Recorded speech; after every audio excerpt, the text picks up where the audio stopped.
American imperium that is taking over the world are all meant to serve one mission: to pave the way for the state of Israel to wage a big war.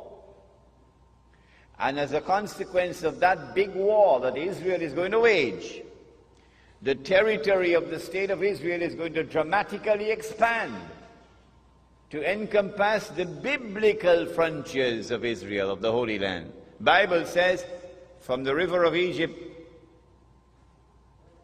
to the river Euphrates. That's not true. The Quran proves that that is false. The Holy Land does not exist from the river of Egypt to the river Euphrates. That is false. But it's there in the Bible. They put it in. And so Israel has to wage a big war which will dramatically expand the territory of the state so that Israel will control the Suez Canal tomorrow. And Israel will control the oil of the Gulf tomorrow. And there will be a concomitant attack on the US dollar. And the US dollar collapses, and when it collapses, it will bring down the whole world of paper money with it. This is our lecture on Islam and the international monetary system. When Israel wages that big war, I expect that Israel will unleash weapons of warfare we've never seen before. And at the end of it, Israel will take over from the United States as the new ruling state in the world. But Israel cannot wage that war while still there are any significant obstacles in the way. And now put on your thinking caps. Which is the most significant obstacle which still stands in the way of Israel waging her big war? Is it a man named Osama bin Laden and his men hiding in caves in Afghanistan? Is it that blue-eyed stooge of the Yankee, a man named Saddam Hussein? Are they significant obstacles in the path of Israel? Is it Taliban in Afghanistan? Wake up. None of these are significant obstacles in the path of Israel. Israel has one major obstacle in its way that must be removed before Israel can wage that big war, and it is Pakistan's nuclear weapons capacity.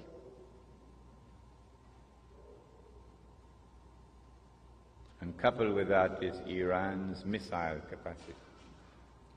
And so all the hullabaloo we're going through now, all the maneuverings on the chessboard of the world, are all intended to culminate with the destruction of Pakistan's nuclear capacity. That is around the corner. That's about to take place. Pervez Musharraf, of course, is playing a very significant role in it. I expect that Israel will be able to wage a big war probably within the next 5 to 10 years. But Allah knows best. When Israel wages that big war and replaces the United States as the ruling state in the world, the first ruling state was Britain. The second ruling state was the United States. The third and the last would be this imposter, the state of Israel.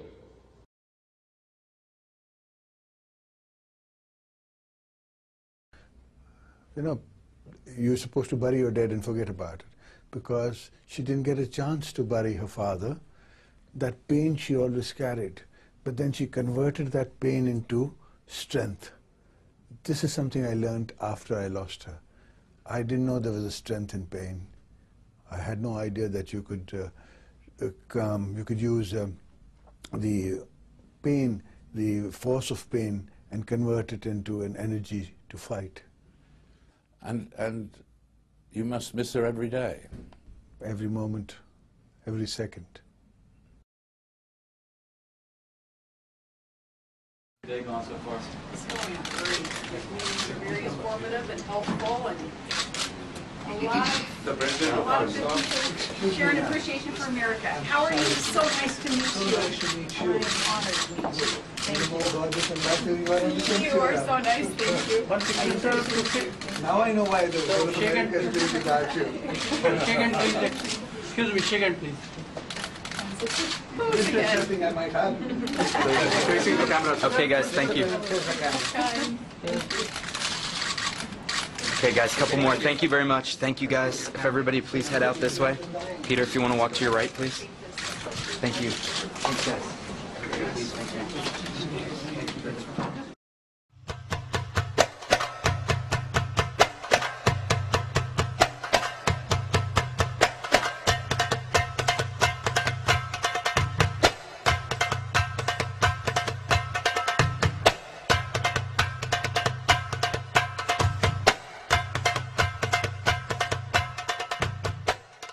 In Pakistan, meanwhile, the first apparent U.S. missile strike since Barack Obama became commander-in-chief. At least 17 people were killed, and the world is getting an early sample of the new administration's war on terror. Let's head over to the Pentagon. Our correspondent Barbara Starr is standing by. What happened, Barbara? Well, Wolf, the president is now exercising his authority as commander-in-chief, and the world is watching.